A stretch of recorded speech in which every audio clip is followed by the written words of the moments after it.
So as researchers looked into the link between ADHD and depression, what they found is that there are a couple of key factors which are sort of the stepping stones or links between being born with ADHD and winding up with depression.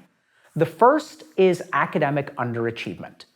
So since you have inattention, impulsivity, difficulty paying attention at school, what that sort of results in is academic underachievement. The second thing that they looked at was discordant relationships. Since you're impulsive, since you can't pay attention, and since you're kind of the class clown, what that ends up doing is creating sort of this social structure where kids with ADHD are at the bottom.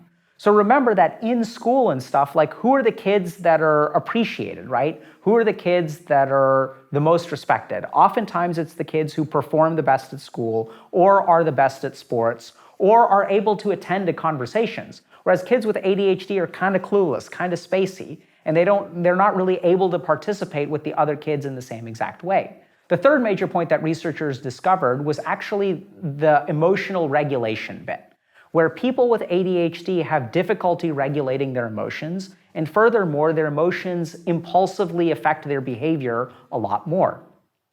And so as kids have difficulty regulating their emotions, we can sort of see that if you can't manage your emotions, if you can't heal your emotions, if you can't regulate your emotions, you're signing yourself up for particular emotions getting out of control. And that's what we see in adult depression.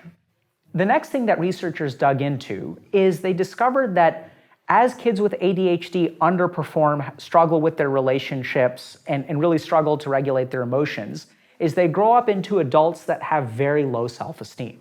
And if we think about the manifestation of depression, depression has features like powerlessness, hopelessness, a lack of motivation, a very low self-esteem, negative self-worth, low self-attitude is what we call it clinically. And how does that actually develop?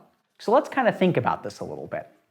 So if I'm a kid and I go to school and I recognize that at school you're supposed to pay attention and that smart kids get good grades, but I'm not able to pay attention. My mind won't focus, so my grades are worse, right? So we see that academic underachievement piece, and I start to realize that something is wrong with me.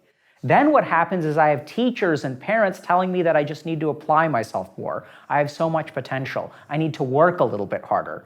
And they'll give me that kind of feedback, but they won't teach me how to apply myself more. They won't teach me how to focus, right? Because it's just kind of assumed that you're supposed to know how to do this.